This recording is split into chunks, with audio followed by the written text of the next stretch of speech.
American people and to the world. That the United States has conducted an operation that killed Osama Bin Laden, the leader of Al-Qaeda, and a terrorist who's responsible for the murder of thousands of innocent men, women, and children. It was nearly 10 years ago that a bright September day was darkened by the worst attack on the American people in our history. The images of 9/11 are seared into our national memory. Hijacked planes cutting through a cloudless September sky, the Twin Towers collapsing to the ground, black smoke billowing up from the Pentagon, the wreckage of Flight 93 in Shanksville, Pennsylvania, where the actions of heroic citizens saved even more heartbreak and destruction. And yet we know that the worst images are those that were unseen to the world. The empty seat at the dinner table, children who were forced to grow up without their mother or their father, parents who would never know the feeling of their child's embrace, nearly 3,000 citizens taken from us, leaving a gaping hole in our hearts. On September 11th, 2001, in our time of grief, the American people came together. We offered our neighbors a hand, and we offered the wounded our blood. We reaffirmed our ties to each other and our love of community and country. On that day, no matter where we came from, what God we prayed to, or what race or ethnicity we were united as one American family. We were also united in our resolve to protect our nation and to bring those who committed this vicious attack to justice. We quickly learned that the 9/11 attacks were carried out by Al-Qaeda, an organization headed by Osama Bin Laden, which had openly declared war on the United States and was committed to killing innocents in our country and around the globe. And so we went to war against Al-Qaeda to protect our citizens, our friends, and our allies. Over the last 10 years, thanks to the tireless and heroic work of our military and our counterterrorism professionals, we've made great strides in that effort. We've disrupted terrorist attacks and strengthened our homeland defense. In Afghanistan, we removed the Taliban government, which had given Bin Laden and Al-Qaeda safe haven and support. And around the globe, we worked with our friends and allies to capture or kill scores of Al-Qaeda terrorists, including several who were a part of the 9/11 plot. Yet, Osama Bin Laden avoided capture and escaped across the Afghan border into Pakistan. Meanwhile, Al-Qaeda continued to operate from along that border and operate through its affiliates across the world. And so shortly after taking office, I directed Leon Panetta, the director of the CIA, to make the killing or capture of Bin Laden the top priority of our war against Al-Qaeda, even as we continued our broader efforts to disrupt, dismantle, and defeat his network. Then, last August, after years of painstaking work by our intelligence community, I was briefed on a possible lead to Bin Laden. It was far from certain, and it took many months to run this thread to ground. I met repeatedly with my national security team as we developed more information about the possibility that we had located Bin Laden hiding within a compound deep inside Pakistan.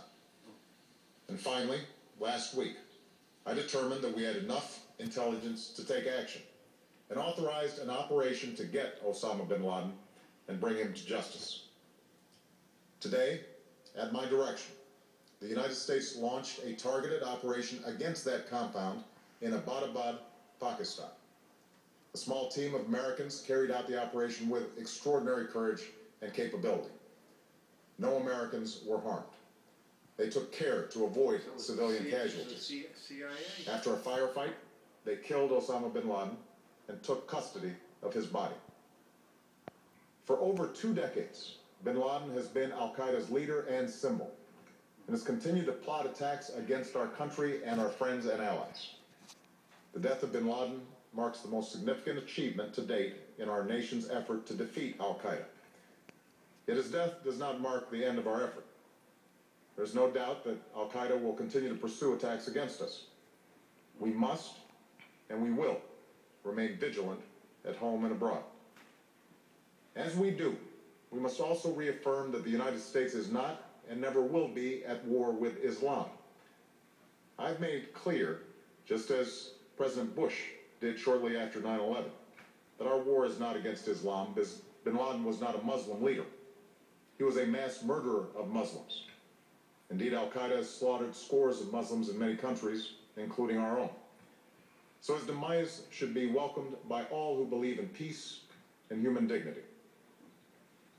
Over the years, I've repeatedly made clear that we would take action within Pakistan if we knew where bin Laden was. That is what we've done. But it's important to note that our counterterrorism cooperation with Pakistan helped lead us to bin Laden and the compound where he was hiding. Indeed, bin Laden had declared war against Pakistan as well and ordered attacks against the Pakistani people. Tonight, I called President Zardari, and my team has also spoken with their Pakistani counterparts. They agree that this is a good and historic day for both of our nations. And going forward, it is essential that Pakistan continue to join us in the fight against al-Qaeda and its affiliates. The American people did not choose this fight. It came to our shores and started with the senseless slaughter of our citizens. After nearly 10 years of service, struggle, and sacrifice, we know well the costs of war. These efforts weigh on me every time I, as Commander-in-Chief, have to sign a letter to a family that has lost a loved one, or look into the eyes of a service member who's been gravely wounded. So Americans understand the costs of war. Yet, as a country, we will never tolerate our security being threatened, nor stand idly by when our people have been killed. We will be relentless in defense of our citizens and our friends and allies.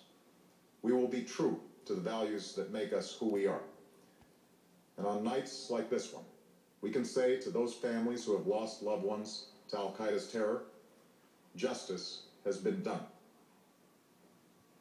Tonight, we give thanks to the countless intelligence and counterterrorism professionals who've worked tirelessly to achieve this outcome. The American people do not see their work, nor know their names, but tonight they feel the satisfaction of their work and the result of their pursuit of justice. We give thanks for the men who carried out this operation, for they exemplify the professionalism, patriotism, and unparalleled courage of those who serve our country. And they are part of a generation that has borne the heaviest share of the burden since that September day.